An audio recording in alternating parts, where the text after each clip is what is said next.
All right, what's up, everybody? This is the Carter. Welcome back to another episode of the Andre Duke Show with Carter Smith. I am Carter Smith. Um, Apologize for the confusion today. Had a bunch of stuff going on. I don't normally go live on Thursdays. I have my kids upstairs in bed right now, so just some personal stuff going on with Duke and Richie. Had to switch it up a little bit, so I'm going to go ahead and run through everything that we were going to talk about or that they were going to talk about today. But I think I might do this a little more often. I kind of like this late night window. Really think like I don't know, like I'm kind of a night owl, so I don't sleep as is. Like I honestly like if I'm in bed before like midnight, it's a miracle. And then with kids and stuff, I'm up by 6 a.m. So I might continue this and do a little late night Duke show, or I don't know what to call it, but I appreciate everybody tuning in. Got a lot to talk about, man. I mean, it's a nice little thirsty Thursday. If you're out there celebrating, go ahead and kick one back and enjoy. I don't know how long we'll go. It'll really depend on you guys. Whenever I do these late night shows, I might continue doing like a late night Friday show or something after I put the kids to bed. But I if it the more you guys contribute to the show, you ask questions in the chat, throw comments or whatever, the longer I'll go. Because I mean, at this point, I ain't got shit to do. I'm just here. So I don't get fined. But I appreciate everybody tuning in. Got a lot to talk about. I mean, there's a lot going on right now in college football, in the NFL, all across the sports nation. But I appreciate everybody's time tonight, and let's kick off a little Freaky Friday, right? I mean, if we got some activity in the chat, this could go into Friday morning. I mean, at least past midnight. So let's kick off our Freaky Friday, right? And get this thing pumping a little bit. But I was scrolling all over. So, I mean, just to give you guys a little peek behind the curtain of how we do this and how we write the show notes and everything else going on. Main thing is obviously we focus heavily on college football. So we're scouring all the college football sites for any news, notes, anything like that. We hit up anybody we know at each program and just try to get insights. And that gives us the bulk of the show. But then we also just go on social media and see what's going on. So I was going through social media, and I know there was a lot of talk. I don't know if it was Duke and I or Duke and Richie that talked about Fran Brown's comments on the fact that Syracuse and Colorado wanted to play a spring scrimmage, right? They wanted to do, instead of a spring game, just have a little kind of like the inter squad practices in the NFL and preseason games, right? Where you just play a game between Syracuse and Colorado. NCAA shut it down. Fran Brown jokingly, or maybe not so jokingly, depends on who you ask, said, well, the NCAA wasn't going to listen to me and Coach Prime. But Mike Gundy had some comments about it as well, because he was Oklahoma State was one of the projected or talked about matchups in these spring scrimmages. And I hate showing videos from Instagram on the show just because there's no way to go full screen. So excuse how it looks, but I did want to show exactly what he said because I do think it's interesting. So let me throw it up here on the screen, and then we'll get it going here, and hopefully there's audio. I don't know how these Instagrams work, but let's see here.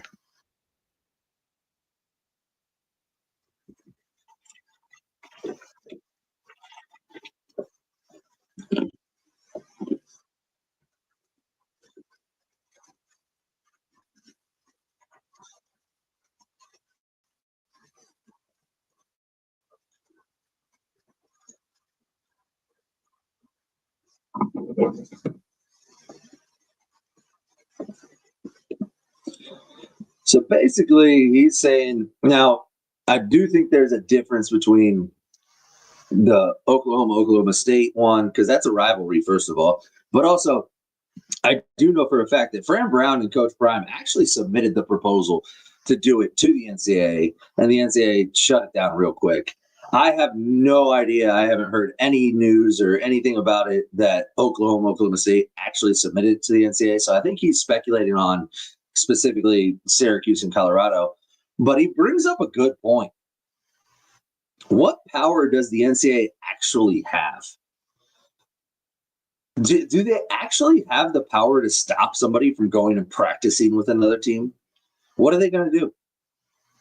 I just this has been proven time and time again. Every time the NCAA flexes their muscle and tries to go and shut something down, and it goes to a court of law, the NCAA loses every single time. So I agree with him. I think, why not? Just do it. So what are they going to do? What are they going to do? They're not going to make you forfeit a spring scrimmage. Like, what does that matter? They're not going to penalize you in the season. They can't take scholarships away anymore, basically. I don't know what power the NCAA has anymore. That's what he's alluding to in the comments that he made is if somebody just does it, what the fuck are they going to do? Because I don't know. And I honestly, I think that, and I don't think Oklahoma State's going to happen in the spring, especially not this spring.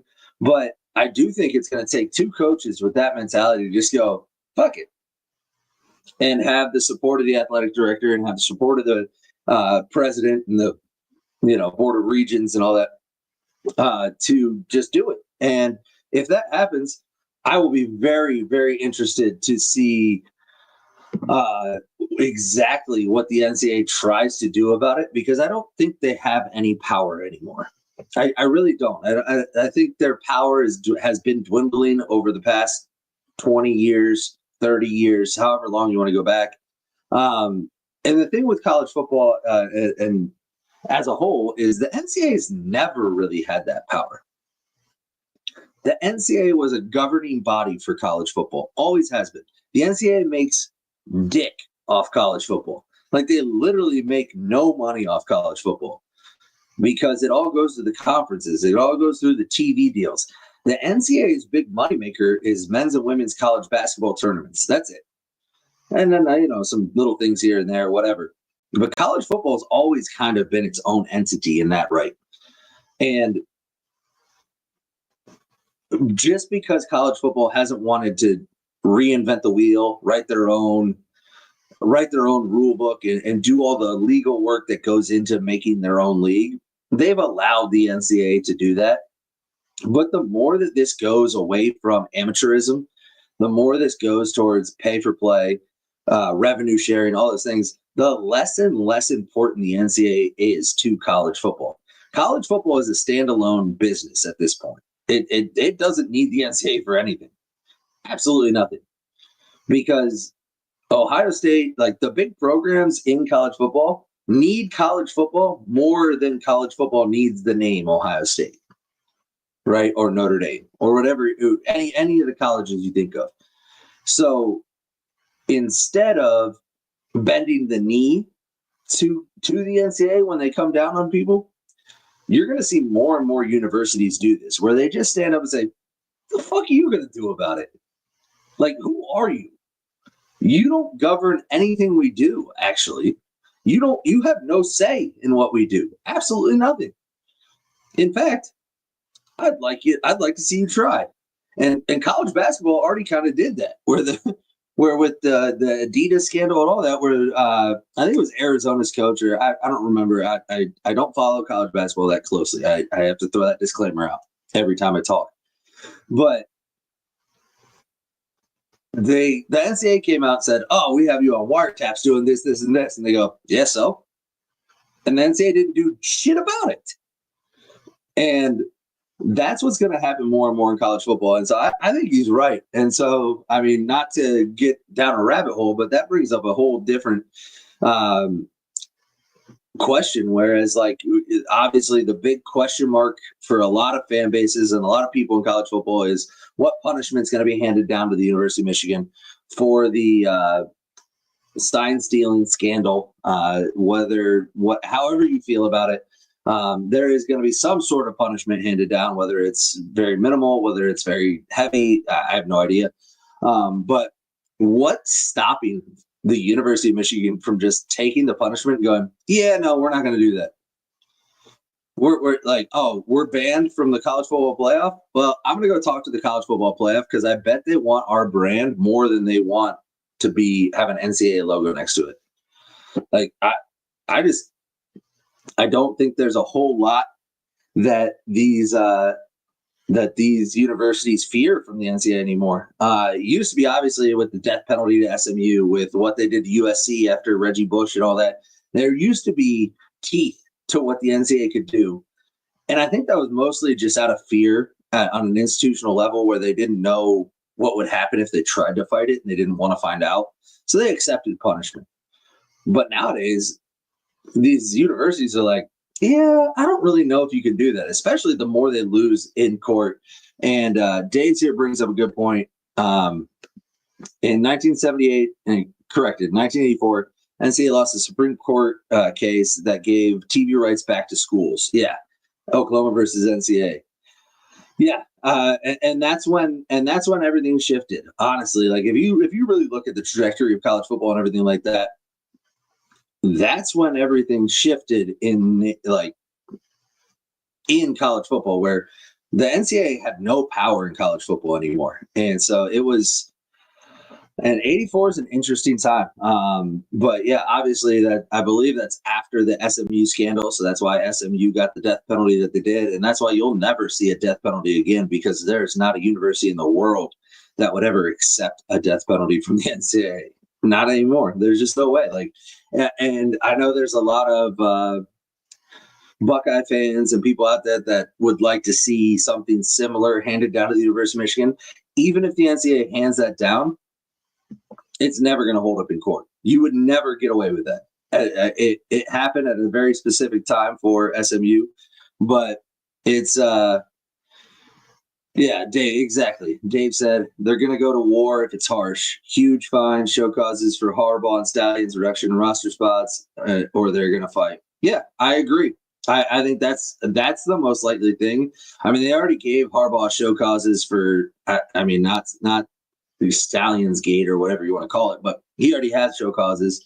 And I think he's fine. Show cause the fuck out of him. He doesn't want to come back to college football. And Stallions is going to just ride this media train as long as he can. I don't think he has any desire to coach anymore, if I'm speculating. But yeah, if they try to vacate wins, if they try to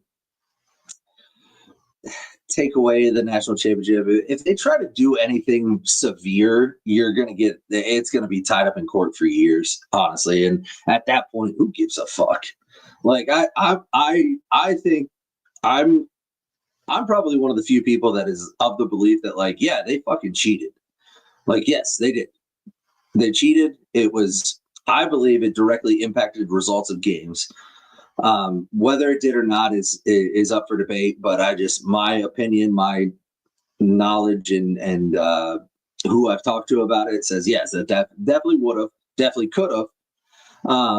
So at that point, it's a huge, egregious cheating scandal, but it's also going to be, I think, a nothing burger when they get handed down the punishment, because I think the NCAA knows that they can't actually hand down a punishment of consequence, or else it's going to cost so much in legal fees and they're going to lose.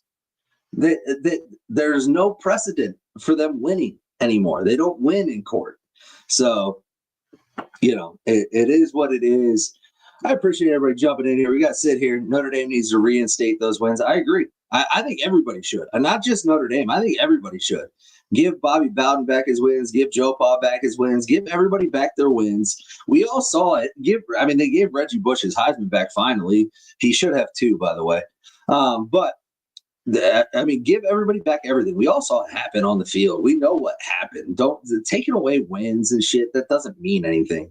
Like, I guess in the record books it does, but everybody saw it happen. We know what happened. And Joe, late night. Honestly, man, this is a typical night for me. I mean, not going live on YouTube at this point in the night, but Like I said, I'm a night owl, so I get the kids to bed, and here's the thing, and especially on the nights where I have the kid, like Tuesdays and Thursdays when I'm not live on YouTube, that's because I have my kids, and I've tried to do it. You guys have probably watched me try to do it, and it goes well for about 15 to 30 minutes, and then after that 15 to 30 minute mark, those kids are banging on the door like, I mean, they're just not old enough to just chill for an hour or an hour and a half. But after I get the kids to bed, man, that is my time. Like I work, I work all day, and then on days I have the kids, I leave work, I go get the kids, I'm with my kids, we're playing games, we're cooking dinner, we're doing all kinds of stuff. It's nonstop from 6 a.m. until I get them in bed around 9:30. Finally, sometimes they don't fall asleep till 10. And then from 10 to like midnight, 1 a.m., that's where I can actually like decompress or do some work on some side projects, things like that. So I love this format as well, Sid. I appreciate that. I'm a night person, so this kind of format works really well for me. So that's why I jumped at the opportunity when Duke's got some stuff going on. Richie had to help with his kids tonight and stuff like that. I was like, hey, listen, don't worry about it. I'll hop on late, and so I might make this more regular thing where I just hop on solo late at night. If Duke can hop on or if Richie can hop on, we'll get it chopped up. But it's fun for me. But other stuff around college football here. I thought this was really interesting, and I have a different perspective on this, but I saw this yesterday, and I'm interested in the chat specifically if you think this is the correct order. So I have a list of the top 10 college football coaches from the year 2000 to 2009. And so let me throw it up here on the screen here. Don't worry, Carter needs a chaperone. Anyways, so from the year 2000, let me preface this by saying pay very close attention to the years that are stated. From the years 2000 to 2009. Here is, and I forget who this is, college football something, put this out. And they have their top 10 coaches right here, which for anybody listening on audio, they got Saban 1, Urban Meyer 2, Pete Carroll 3, Bob Stoops, Les Miles, Mac Brown, Steve Spurrier, Gary Patterson, Chris Peterson, Bobby Bowden. Now, I don't agree with this list at all, if I'm being honest with you. And let me jump in here. Trojan fight. So we haven't got to that yet. That we'll get to that here in a little bit. Sid just kind of let everybody else. Yeah, Simeon Caldwell is who we're referring to, but I have a little bit of information about why. And Dave asked the question that I asked when I first saw the list: is where is Sweater Vest? Jim Tressel's not on the list? Are we fucking serious? He was the head coach of Ohio State from 2001 to 2009. What? Okay, but that's their list. Charlie Weiss. Joseph. Charlie Weiss. Okay, so here's my list.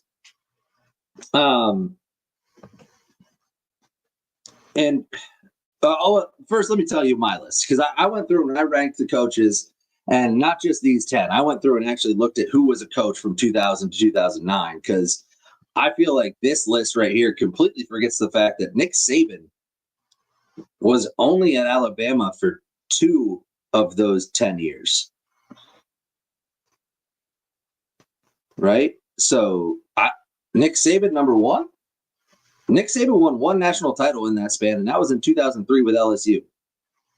And then he arrived in Alabama in 2007, so I guess he was there 3 years.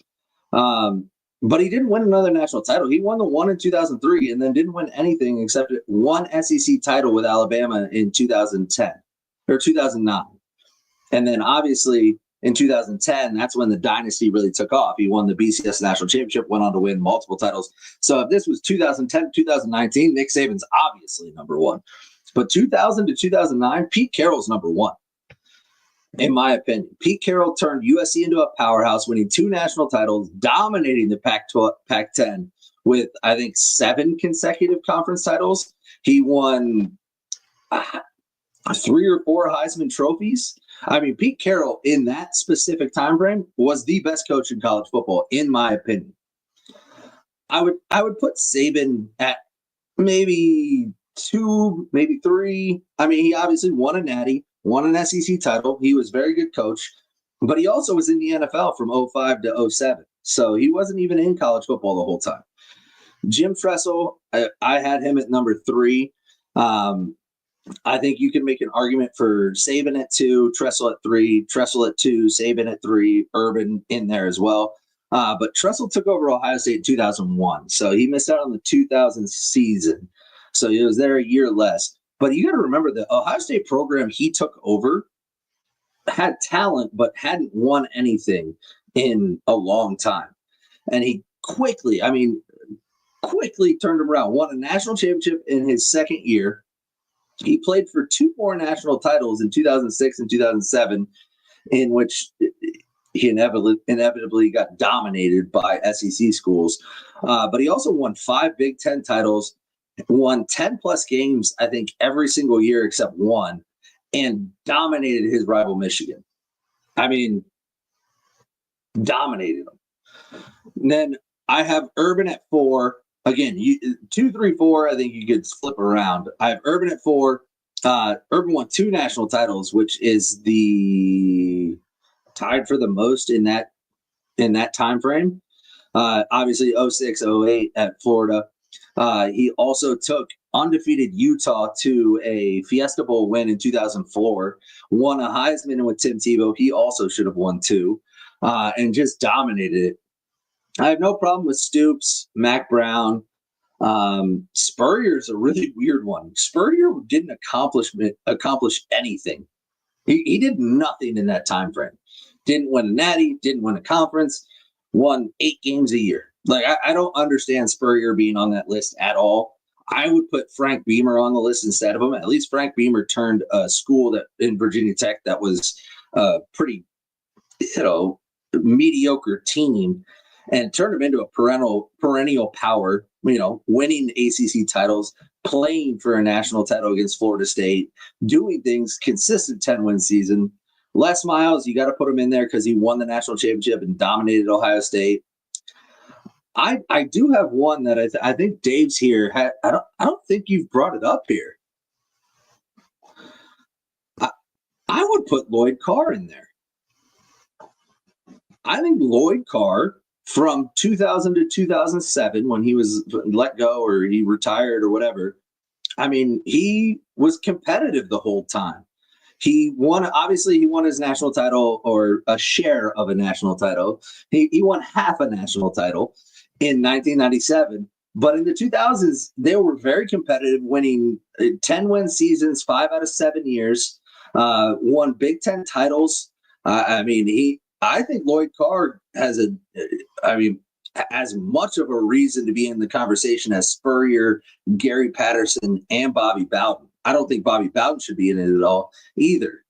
He wasn't very competitive, honestly, in that time frame. Chris Peterson, I agree. I put him at 10. He took Boise State from nothing and made them into, obviously the iconic win over Oklahoma in the Fiesta Bowl.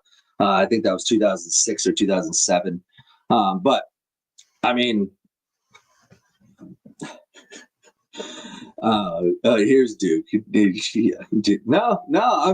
Hey, you'd be hard pressed to find a better coach from 2000 to 2007 than Lloyd Carr. I'm telling you. I don't disagree. Sid brings up Phil Fulmer. I'd have to look him up. I didn't think about him because I don't really know when he left Tennessee. I can't remember that. But Phil Fulmer probably has an argument as well. But I mean, and then there's some others. I'm trying to think. That was probably too early into the Mark Richt era at Georgia. No, that was right. I mean, Mark Richt had some good squads again, but that's like putting that's like putting who was it? I mean, it's like putting Steve Spurrier on the list. Like, if you're going to put Steve Spurrier on the list, I think Mark Richt has as much of a say to be, on that list as anybody else. Mac Brown obviously won national title in '05 with Vince Young, won Big Ten titles, every Big 12 titles. I just don't. I don't understand what the criteria is here because Nick Saban. I love Nick Saban, and I think Nick Saban is the greatest college football coach of all time. But he didn't accomplish all that much in this time frame. I mean, he won one natty. He probably deserves to be top 10, but overwhelmingly number one when you have Pete Carroll and Urban Meyer, who both have two natties and more accomplishments in the same time period. And then, I don't know. Spurrier at 7. Yes, that's what I was talking about. Spurrier at 7 is insane. He did absolutely nothing during that time frame. No, Dave. Yeah, I don't think this is looking at coaching acumen, Dave. I think this is looking at accomplishments. And Les Miles, as bad as he might be as a coach, he did win a natty. And there's only, 9, 10 natties on the list, or 9, 10 natties in that time frame. And Urban and Pete Carroll won 4 of them.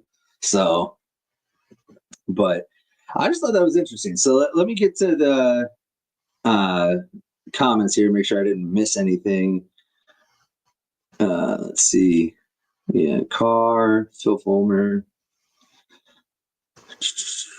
You guys at large projection according to how might want to talk poorly of Lloyd Carr. No, as a Notre Dame fan, I love Lloyd Carr now. He helped produce what is going to be the next prolific passer at Notre Dame, hopefully. But yeah, I thought that was an interesting topic.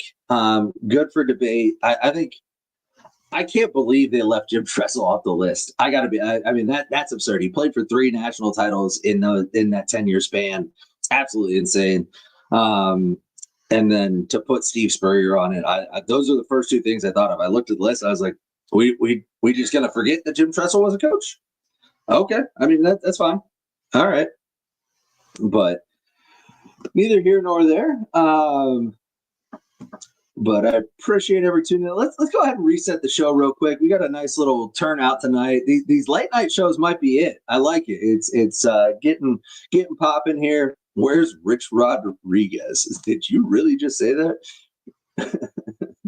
Oh, at West Virginia. I got you. Yeah, I got you. But let's go ahead and reset the show here. I appreciate everybody tuning in. Go ahead and hit that like and subscribe button.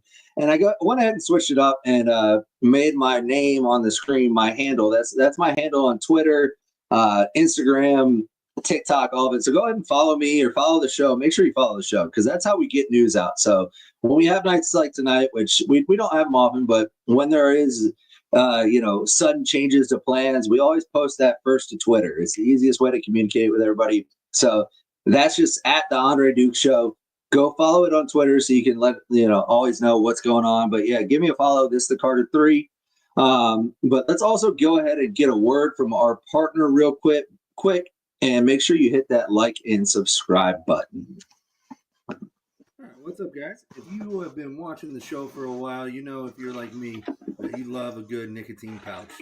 So that's why we're super excited to offer our first ever promotion here on the show. ALP pouches, ALP pouches, the new standard in nicotine pouches. A better time with ALP pouches. A better time isn't just a tagline, it's a promise. We love nicotine pouches, and we're here to share that love. Better products, better experiences, and a genuine commitment to a better world. That's why a portion of every sale goes to real causes, not political players. Simple, honest, and yes, better. Best part about ALP pouches is you get more pouches in every tin. That's right, you get 20 pouches per tin as opposed to the regular 15. Also, tins come in 3 different strengths from 3, 6, and 9 milligrams, so you can pick your strength. And amazing flavors. All the pouches come with enhanced moisture, so no more dry pouches chafing your lips or giving you cuts and scratches on your inner lips. They come in all sorts of great flavors, all your typical flavors, or try my favorite, the refreshing chill or the tropical fruit in the 9 milligram. ALP isn't just better, ALP is the new standard. Created by real users, not suits in a boardroom, we've made the product they never could. So go over to alppouch.com/Duke Show. That's ALP POUCH.com/Duke Show to get 10% off your first purchase of America's newest nicotine pouch, Standard.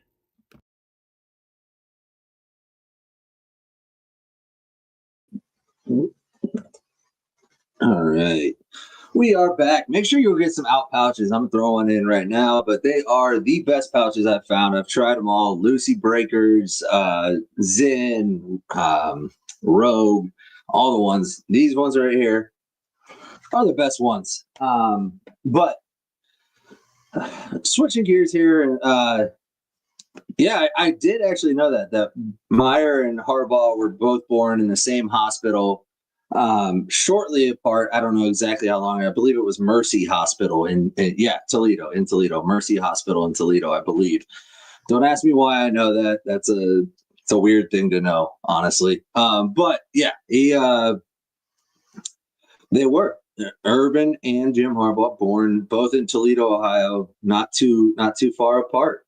But in other news here, switching gears here for a minute before we get into the Notre Dame stuff and talk a little bit more about things. Let's talk a little about the NFL. And I saw this graphic the other day or today. Well, I don't know what time it is. Yesterday, maybe.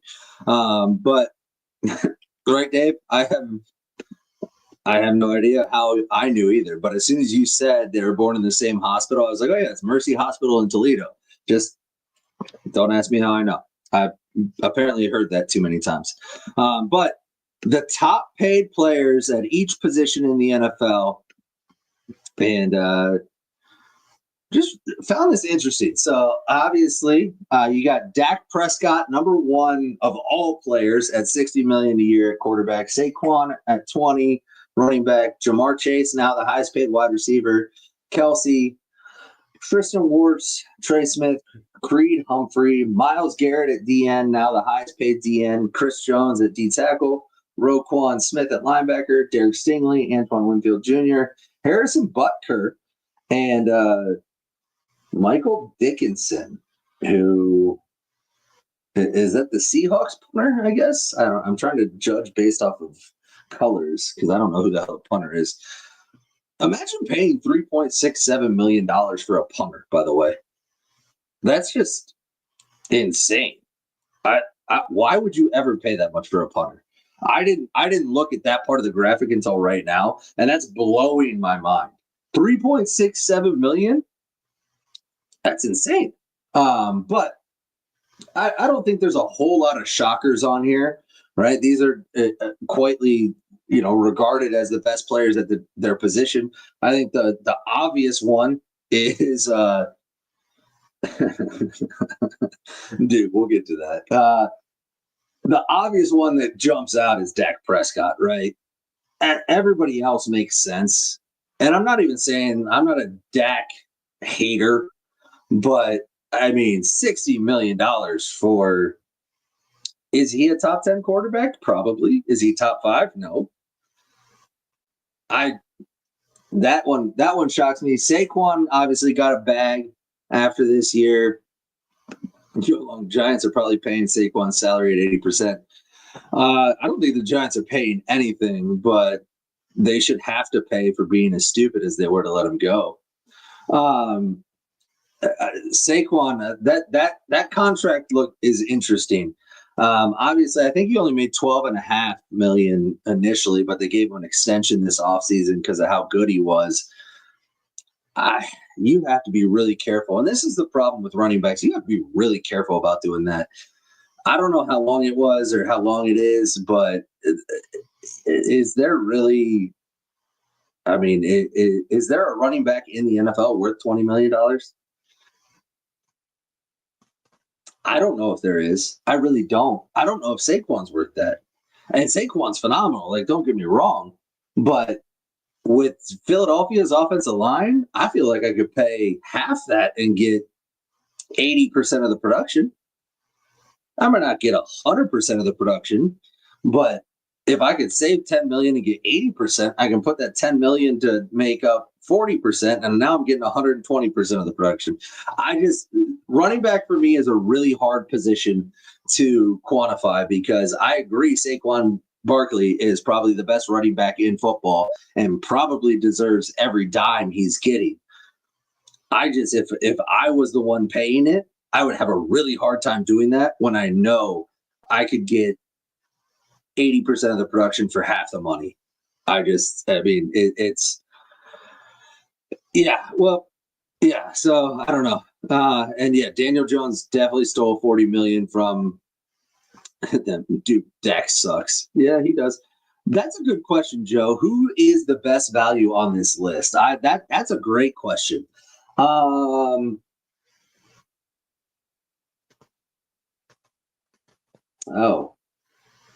I don't know. That's well, it's definitely not Dak. I have a hard time putting Saquon in that conversation just because of what I just said. Jamar Chase, that's a lot of money. He's very productive. Don't get me wrong. But that's a lot of money for a wide receiver. And I thought it was a lot of money when they gave Justin Jefferson 40, and he's worth every penny. So these wide receivers are worth it, I guess. I'll tell you, I guess first off my list is Dak Prescott's the most overpaid player in all of the NFL. Dave's here says Kelsey. I was about to say the opposite. I think Travis Kelce is the second most overpaid player in the NFL, Dave. And you listen to my brother's show, so maybe it's just his influence on me. But I think he's a great tight end, but he doesn't block. He seems like, and he's 36 years old. His production last year wasn't anywhere near his norm. I think he is at this point in his career. If this is Kelce a couple years ago, yeah, for sure. He's probably the best bang for your buck because he was giving you wide receiver numbers on a tight end salary. But at this point in his career, he doesn't help you in the run game. He's not as effective in the pass game.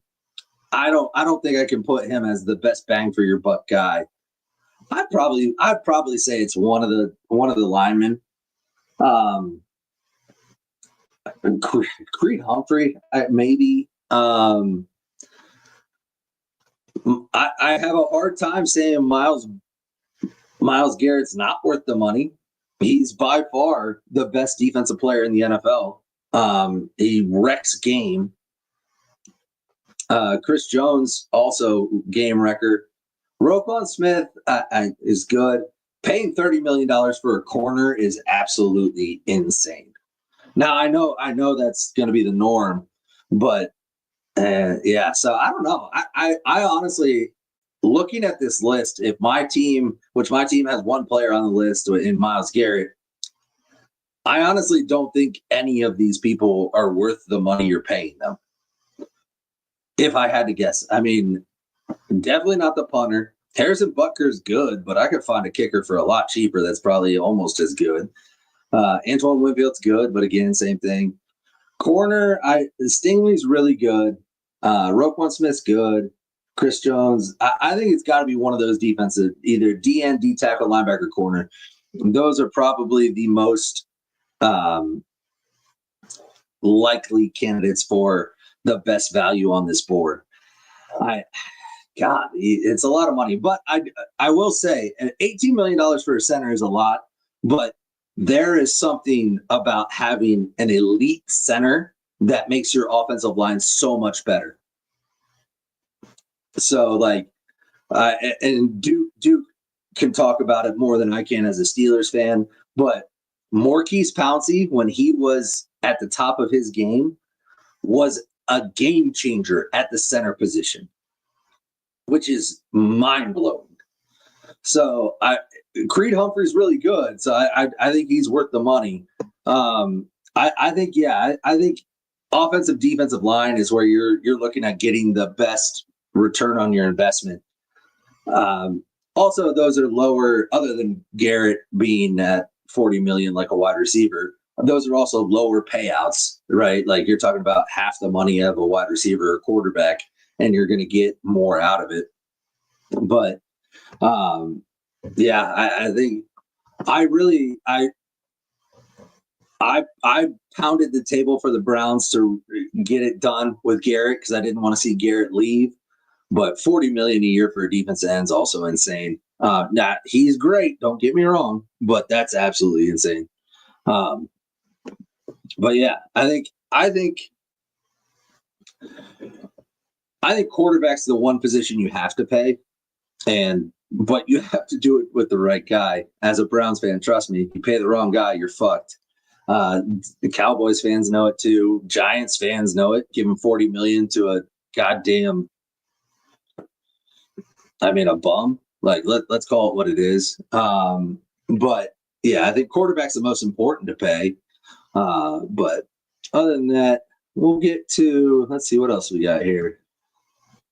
So we got some updated national championship odds in college football. Let's see here. Let's see if I can get it up here for you guys. I don't think there's anything shocking on this list. You got Ohio State number 1, which when you look at the other teams on this list, it makes sense, right? That's the thing about this season in college football is there's not really a returning power or a team that was almost in the national championship or almost won the national championship that's returning their quarterback. Because let's see, Ohio State not returning the quarterback, Texas not returning the quarterback, Oregon not returning the quarterback, Georgia not returning the quarterback, Penn State is, Notre Dame is not, Tennessee is, Bama kind of, Clemson is, LSU is, Ole Miss is not. So the majority of the teams on this list not returning their quarterback, which gives Ohio State an edge because that's the one real question mark on Ohio State. I mean, there's a lot of question marks with Ohio State, obviously. They lost a shitload of talent. You're talking about the top 2 running backs. You're talking about Emeka Egbuka. You're talking about Josh Simmons. You're talking about the entire defensive line, linebackers in, God damn it, I can't remember the block O guy. Fuck. I should know this name. And then obviously Denzel Burke, you're losing Lathan Ransom. I mean, you're losing so much talent on that Ohio State team. Now they've recruited really well and they hit the transfer portal well, but the question mark for Ohio State is who the hell is quarterback and is he any good? I don't know. Texas, I get returning a lot of talent. Arch Manning is crowned already. I mean, there's people that have Arch Manning on the list. I believe we went over it Monday, or maybe it was Duke and Richie that went over it. But they have Arch Manning as one of the top 10 returning players in college football, even though he didn't even really play. Yeah, Cody Simon. Thank you, Duke. God, I love Cody Simon, and I couldn't remember his name. Oregon being on the list. Yeah, that's a pedigree thing. I mean, they recruit really well. They have a great recruiting base. They have shown the ability to continue to churn out really good teams no matter what they lose. So I think well, here's a question for the chat. Looking at this list, who do you think has the best value on the list? If you were going to place a bet, right, and you wanted the best bang for your buck of a team that you think could actually win the national title, but also is maybe not the favorite, because I think I'll take a look. I'll give you mine. I think Penn State might be the best on the list, value-wise. I really like Penn State, but again, I don't like their coach. Joe says Clemson. I don't hate that. Klubnik, Dabo knows how to win national championships. I don't hate that. Plus 1,800, that's a lot of value. I don't hate that pick, Joe. I don't. Especially my thing, especially when picking a national champion, is I really like having a quarterback where I know what he is. Like even with Ohio State last year, once they named Will Howard the starter, you at least knew Okay, Will Howard's experienced. And yeah, Joe said Penn State. Yeah, I really like Penn State, or Joseph, sorry, said Penn State. I like Penn State. Didn't someone get hurt where? At Clemson? Probably. Duke throws in his nonsense. Fucking Duke, dude. Leave it to Duke to just gargle the SEC even when he's not on here. Georgia. Georgia? Okay. I don't know. I don't know about Georgia. Ole Miss, I definitely am not buying Ole Miss's stock right now.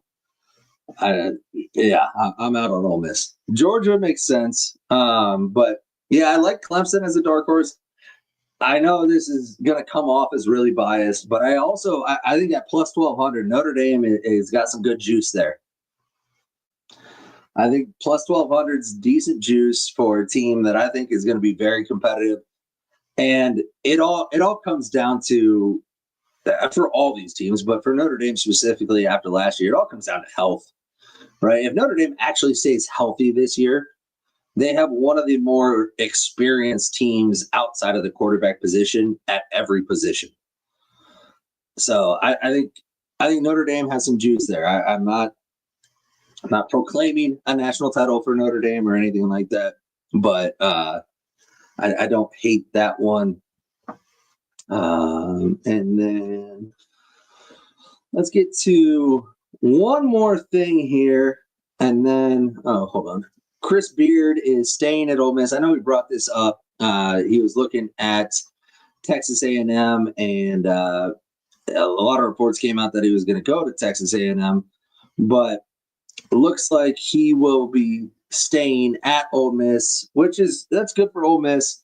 Ole Miss offered Beard a 6-year contract with a significant increase.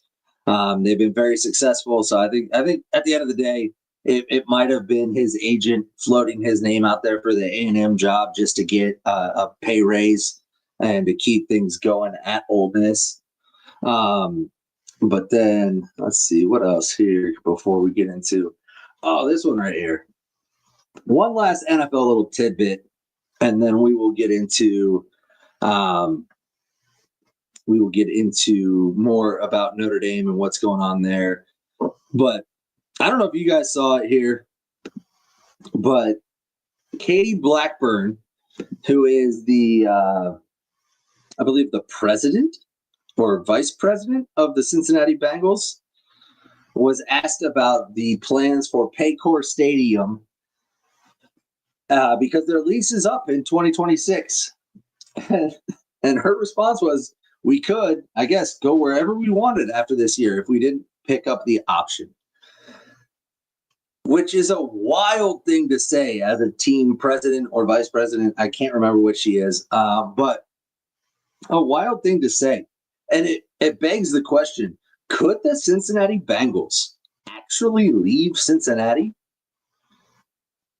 And let me preface this by saying they're not leaving Cincinnati. That's not going to happen. But technically, yes, they could.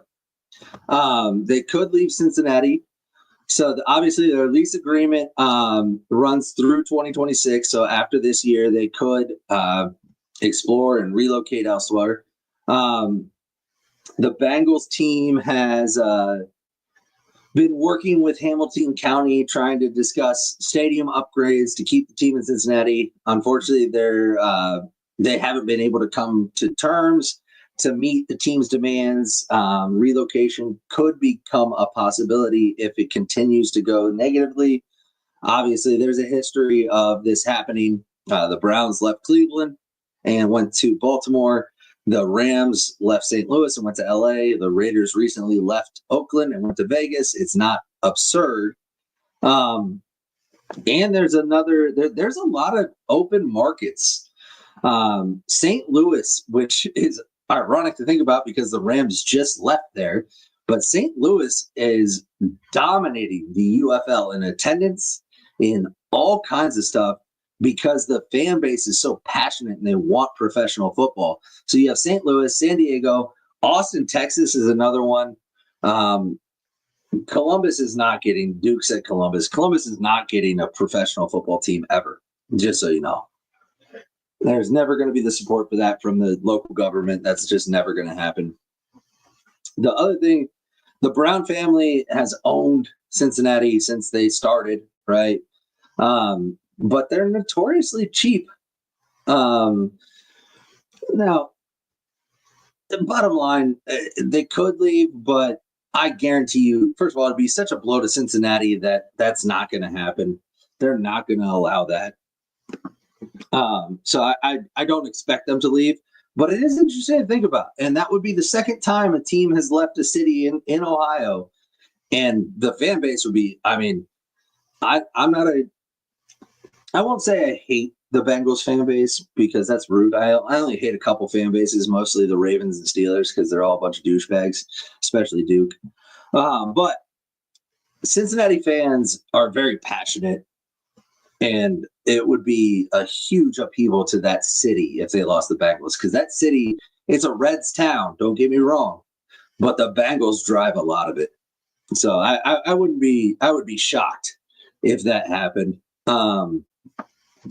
But let's go ahead real quick here, and then we'll finish up here with a little Notre Dame topic. But real quick, I appreciate everybody tuning in. I know we are just past the midnight hour, so happy Freaky Friday to all of you. Get ready to have a great one. I hope everybody has a great day, gets their freak on, does all, do whatever you got to do to have a great Friday. But also help us out. Hit that like and subscribe button, like the video. Turn the bell notifications on, so on nights like tonight where the schedule gets kind of haywire, you get notified when we're going live, so you can get in here with the chat. We got Joe, we got Dave, we got Jonah, we got Joseph, we got Duke's in here tonight. He's I think he's working right now, but he working hard or hardly working, I don't know. Sid's in here.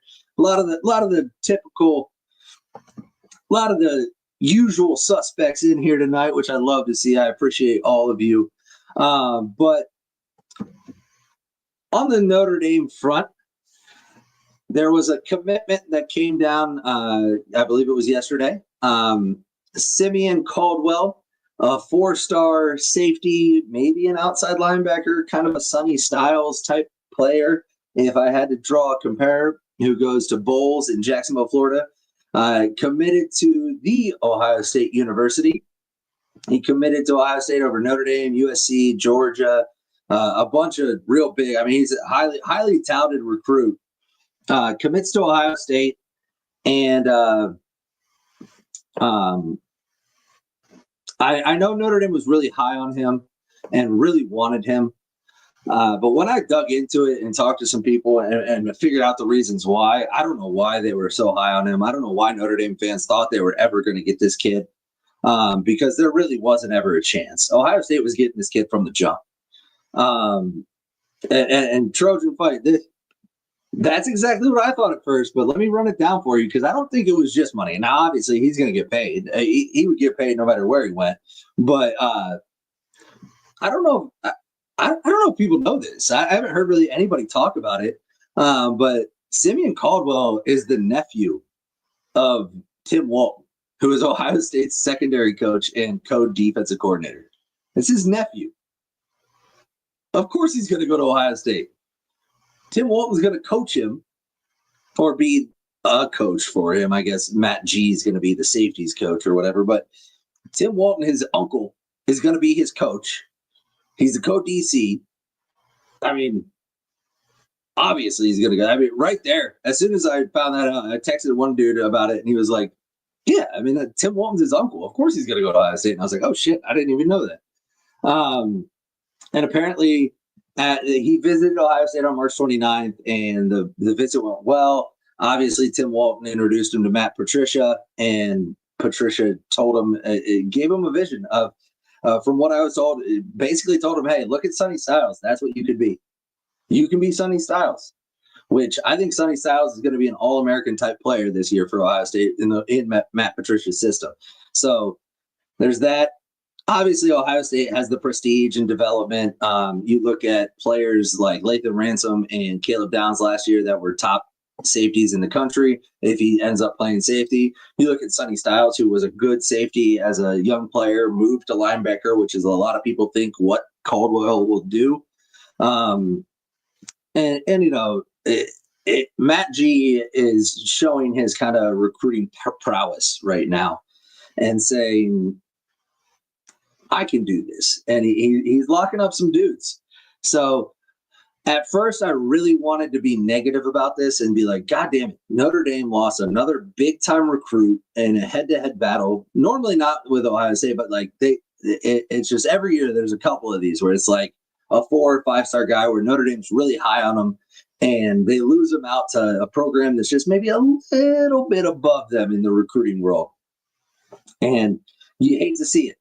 But at the end of the day, after researching it and doing it, this kid was never coming to Notre Dame. This kid was never going to USC.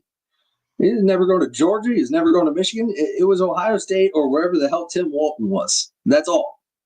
And obviously the additional staff and building the relationships with Patricia and Matt G and Ryan Day helped a lot. But I don't think it was ever in question. But that was the big recruiting news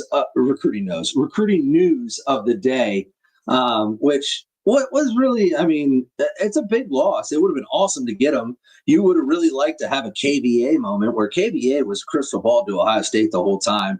And then he came out and said God told him to go to Notre Dame. You would have loved to have that moment with this kid, but that was never going to happen. So ultimately, I mean, it's still really, really a great week so far recruiting for Notre Dame. I want to reiterate that. Even though they lost this kid, from what I've heard, they had a lot of people on campus April 2nd and had some great visits with some really big-time recruits. Today, April 4th, or tomorrow, depending on how you look at it, is going to be another massive day. A massive day. There's a bunch of recruits on campus today. It's going to be another big day. And so you just look to continue to stack those momentum days. You're not going to get a lot of the commits right now. And if you do, that's great. But I caution everybody, just like I did last year, commitments this early don't stick a lot. So, Joe, Ferriamo is my guy, man. I'm so excited for him. I think that is going to be awesome and hopefully is a done deal. But jump real quick, just pivot into kind of news coming out of camp. Spring football is obviously full effect. We are about 8 days, I think 8 days away from the spring game in South Bend. And you're starting to hear rumblings about certain players. And I know wide receivers coach Mike Brown was very complimentary of his group and was talking a lot about specifically Jaden Greathouse and just how much he stepped up as a leader vocally, which I think is huge because I know last year from what I heard he was dude has talent, dude is a baller, but he was quiet because he was a young kid. But now he's kind of taken that next step to become a vocal leader and more of a leader in the locker room, which is huge because as I've said for 2 years or whatever, is they need somebody to step up in that wide receiver room and become a dude and be loud about it. Because the biggest issue Notre Dame has on offense outside of just quarterback play hasn't always been there, but they have enough good quarterbacks and they have enough quarterback play, but the wide receiver room is always just lackluster and leaves something to be desired. And if Jaden Greathouse can take the next step to become a leader on the team, to become somebody that everybody looks to make a play in big moments and actually elevate that room to the next level, you'll see the recruiting follow. I don't know how many people realize how important it is to have those types of players in the room during the recruiting process. The reason that Ohio State has been able to stack wide receivers the way they have is because they built a culture in the wide receiver room. And when you bring recruits on campus, sure, they meet with the coaches. They hang out with the coaches. But they hang out with the players. The players take them out. And the coaches tell the players, hey, I need this one. And the players sell them so hard. And if you're not a leader, if you aren't that type A personality, that sales pitch fails. So you need somebody like a Jaden Greathouse to step it up and become next level. And I think I think that's from what I've heard, that's what he's doing. And that's huge, not only for this year, that's huge for wide receiver recruiting at Notre Dame. Outside of him, I heard Drake Bowen has really emerged as a leader on the defensive side of the ball, kind of taking that Jack Kaiser role.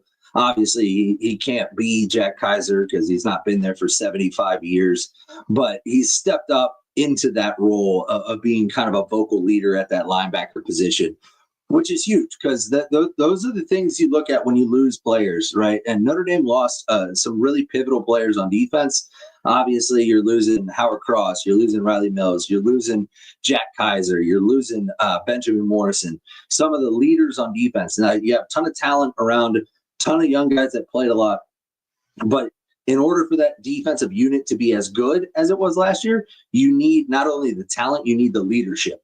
And it sounds like, from what I'm hearing, that Drake Bowen has kind of shown those steps that he can become something that Kaiser he's a better player than Kaiser was physically, but he needs to become a Kaiser level leader in that linebacker room and on that defensive side of the ball.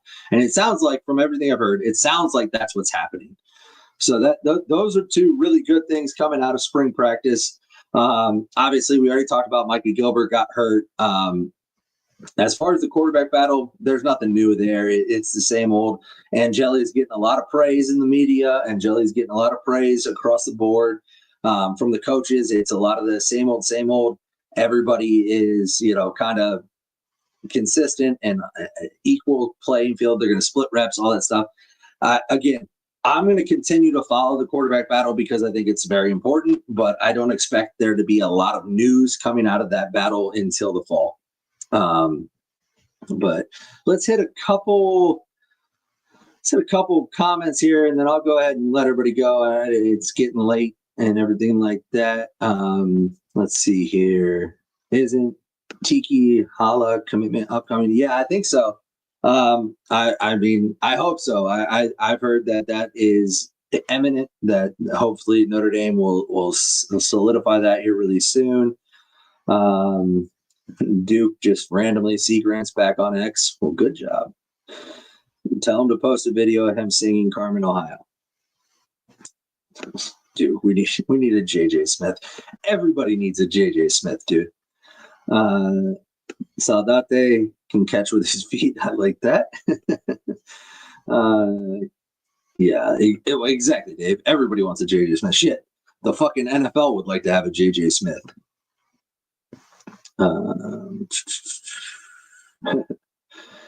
Great House, is that guy 100%? Is Cam Williams a lock in the rotation? Seems like he could be a much needed deep throat.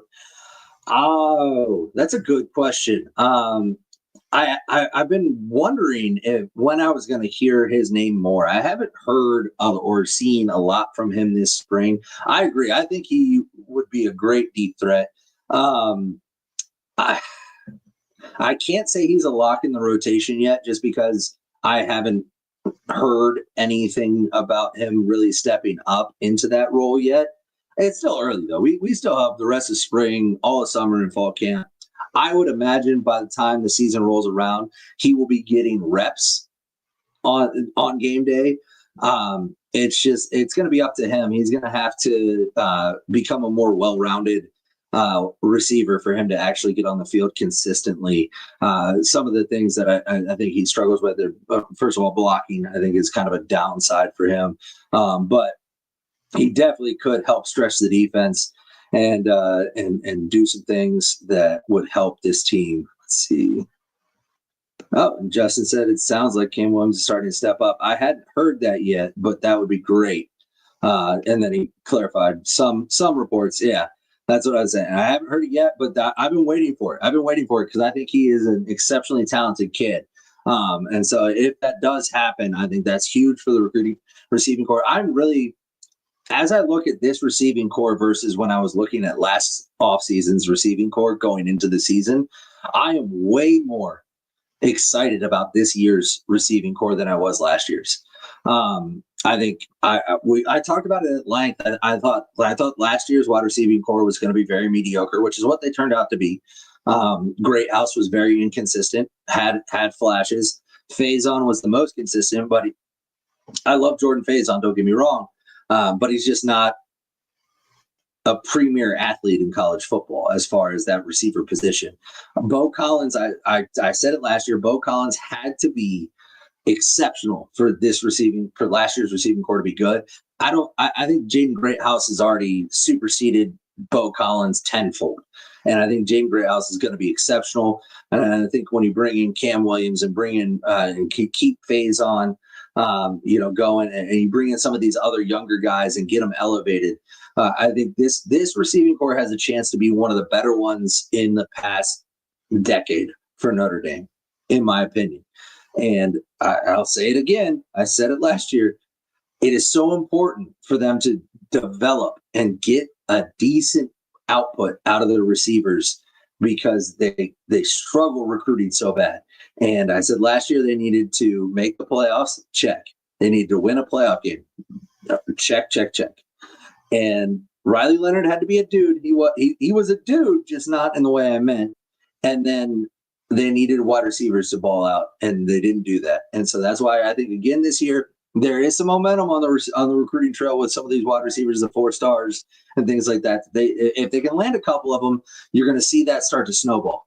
But I think it's all going to come down to how this receiving core looks, and a lot of that's going to be on the quarterback too. So that's why this quarterback decision is so important. But let's see what else we got. When Fields gets here, he'll be a much-needed threat. I agree. Michigan has like 3 Hawaiian guys on the hook, 1 committed, Mason Grimson.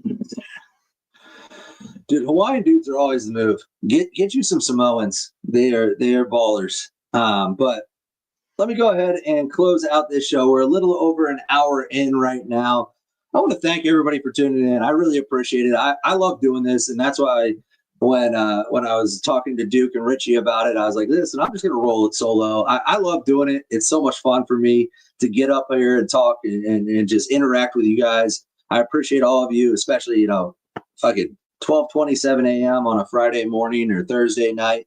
I appreciate you guys tuning in. Make sure you hit that like and subscribe button. That really helps us. Share it with your friends, any Notre Dame fans you know.